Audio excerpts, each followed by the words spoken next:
شاہ صاحب، آج کا ہم جس پروگرام میں بیٹھے ہیں اس کا نام ہے شمائل مصطفیٰ۔ یقیناً ہمیں آج کے اس پروگرام میں سرکار دو عالم علیہ الصلوۃ والسلام کے بدن مبارک کو زیر بحث لانا ہوگا۔ آقا علیہ الصلوۃ والسلام کے ان فیضات و برکات کی بات کرنی ہوگی جو آپ کے بدن اقدس سے ظاہر ہوتے تھے۔ اس حوالے سے آپ سے گزارش کروں گا کہ آقا علیہ الصلوۃ والسلام کے قد انور پر روشنی ڈالیے اور ہمارے ناظرین کو بتائیے کہ آقا علیہ الصلوۃ والسلام کا قد انور کیسا تھا۔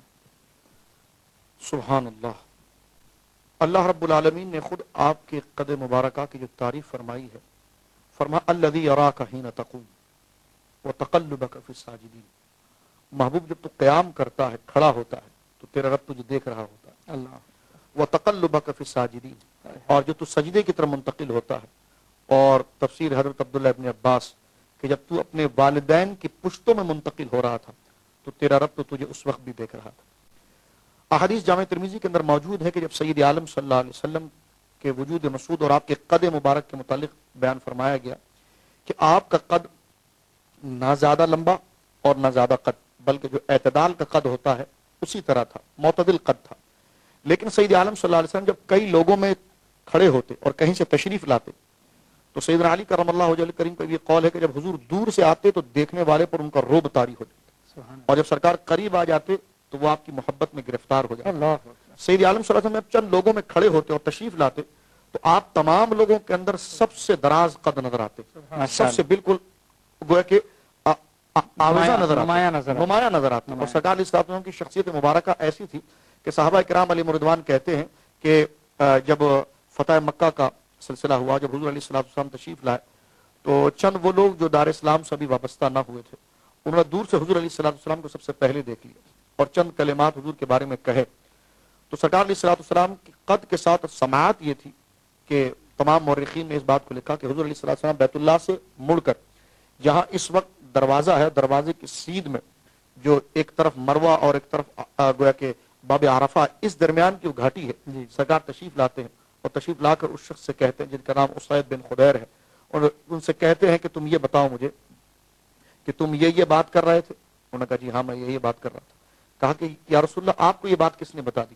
فرمایا کہ جس نے مجھے نبی بنا کر بھیجا اس نے مجھے یہ بات بتا دی، تو وہ آپ کے دست پاک پر دار اسلام میں داخل ہو گئے۔ اور وہ خود فرماتے ہیں کہ میں نے مشاہدہ جو سید عالم صلی اللہ علیہ وسلم نے کیا وہ اس طرح تھا کہ مجمع تو کثیر تھا لیکن حضور علیہ السلام سب میں منفرد نظر آ رہے تھے۔ سبحان اللہ۔ مفتی صاحب، شاہ صاحب نے ابھی بڑی پیاری گفتگو سرکار دو عالم علیہ الصلوۃ والسلام کے حلیہ مبارک کے مختلف پہلوؤں کے حوالے سے فرمائی۔ آپ سے گزارش کروں گا کہ آقا علیہ الصلوۃ والسلام کے بال مبارک کا تذکرہ فرمائیں کہ آقا علیہ الصلوۃ والسلام کے بال مبارک کیسے تھے اور اس کے کیا کیا معجزات ہیں آقا علیہ الصلوۃ والسلام کے۔ سرکار دو عالم صلی اللہ تعالی وسلم کے جس طرح کے آپ کے وجود مسعود کا ہر جز معجزہ ہے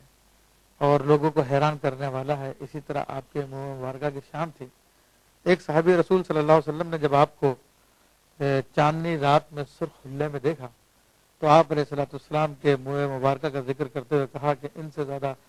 حسین میں نے کسی کو نہیں دیکھا، اور یہاں تک کہ آپ کے رخ انور کی روشنی چاند کی روشنی پہ غالب تھی، نور جو ہے اس پہ غالب تھا۔ پھر سرکار دو عالم صلی اللہ علیہ وسلم کے منہ مبارکہ کی جو سنت مبارکہ ہے،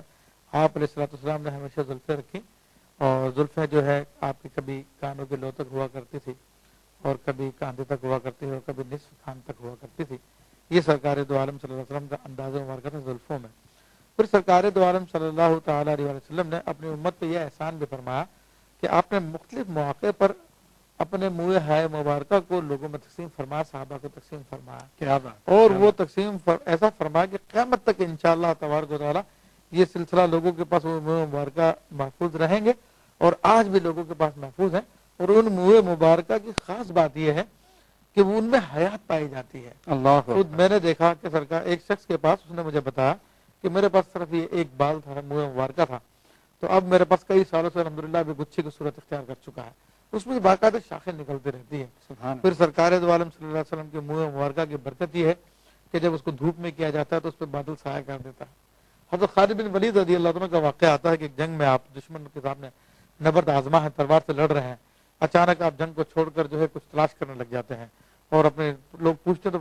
فرماتے ہیں میں اپنی ٹوپی کو ڈھونڈ رہا ہوں، خود کو ڈھونڈ رہا ہوں جو جنگی لباس ہوتا ہے۔ لوگوں نے کہا کہ حضرت یہ چیز تو آپ بعد میں بھی تلاش کر سکتے تھے، ابھی میدان جنگ میں سب کچھ چھوڑ چھاڑ کے آپ ٹوپی کی تلاش میں لگے۔ کہا وہ صرف ٹوپی نہیں ہے، بلکہ اس میں میرے آقا علیہ الصلوۃ والسلام کے منہ مبارکہ بھی ہیں سبحان جن کو میں اللہ، برکت کے لیے اپنے ساتھ رکھتا ہوں. تو یہ صحابہ کرام کو محبت تھی منہ مبارکہ سے، اور یہ آج امت میں جو محبت ہے الحمدللہ زیارت ہوتی ہے. شاہ صاحب ابھی مفتی صاحب نے بڑے آسان انداز میں سرکار دو عالم علیہ الصلوۃ والسلام کے منہ مبارکہ کا تذکرہ فرمایا. ہم دیکھتے ہیں کہ ربیع الاول شریف کے ماہ مقدس میں مختلف جگہوں پر آقا علیہ الصلوۃ والسلام کے منہ مبارک کی زیارت بھی کروائی جاتی ہے. اس حوالے سے آپ کچھ ارشاد فرمائیں. جی ماشاء اللہ، مفتی صاحب نے ماہ مبارک شریف کے حوالے سے متعدد روایات پیش کی، تاریخ کا ایک اجمالی مختصر اور مدلل خاکہ پیش کیا. صحیح بخاری شریف میں روایت موجود ہے کتاب الحج کے اندر کہ سید عالم صلی اللہ علیہ وسلم جب حج کے لیے تشریف لائے اور حج قران آپ نے فرمایا، اور حج کی تکمیل کے بعد یعنی جہاں پر سر منڈ کر احرام کی پابندی سے باہر ہوا جاتا ہے، سرکار اسلام نے جب حلق فرمایا تو اپنے منہ مبارک کو 1400 صحابہ کرام، جتنے صحابہ کرام وہاں پر موجود تھے، جن کی تعداد 1400 بھی نہیں بلکہ اس سے بھی زیادہ تھی، گویا کہ جو موجود تھے ان کی سرکار نے تقسیم فرمائی. اور باقاعدہ ایک نام آتا ہے حدیث کے اندر کہ کان اولو،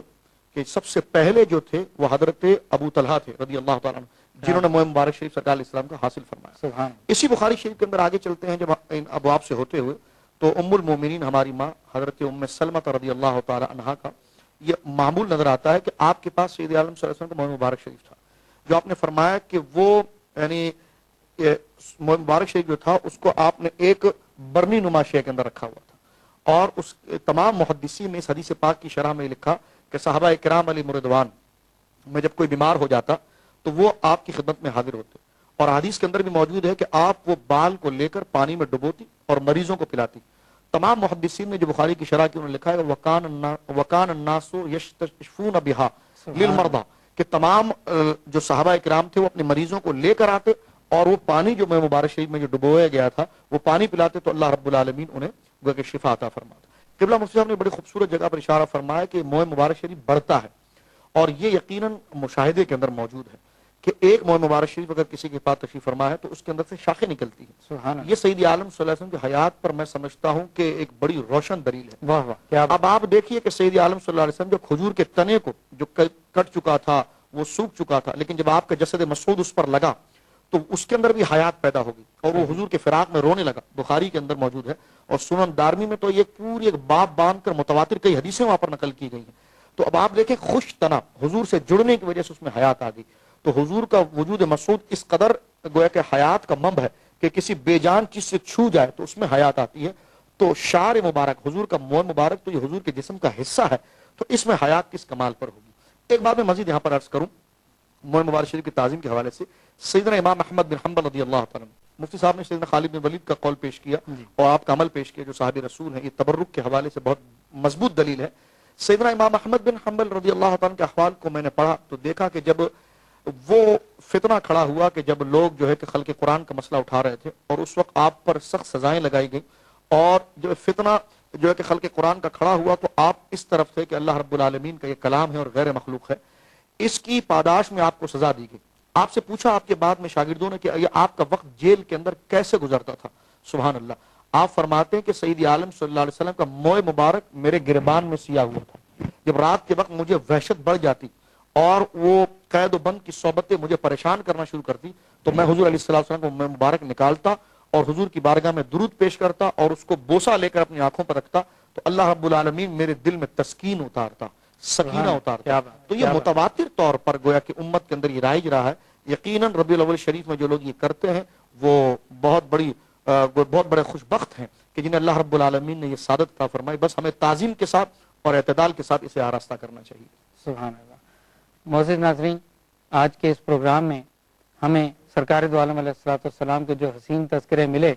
دعا کرتے ہیں کہ اللہ رب العزت ہمیں ہمیشہ انہی حسین تذکروں میں رکھے اور آقا علیہ الصلوۃ والسلام کے ان تذکروں کے بیان سے ہمارا ظاہر بھی سنورے گا، ہمارا باطن بھی سنورے گا. آج کے اس پروگرام میں ہمارے ساتھ شریک تھے محترم حضرت مفتی ابو بکر صدیق شاذلی دامت برکاتہم، اور اس کے ساتھ ہم شکر گزار ہیں حضرت علامہ سید مظفر شاہ صاحب دامت برکاتہم کے کہ آپ احباب نے اپنا وقت دیا اور ہمارے ناظرین کو سرکار دو عالم علیہ الصلوۃ والسلام کے حسین حلیہ مبارک کے بارے میں مختلف احادیث اور روایات سے ہمیں مزین کیا. ناظرین، اس کے ساتھ ہی اپنے میزبان قیصر اقبال قادری کو اجازت دیجیے. والسلام.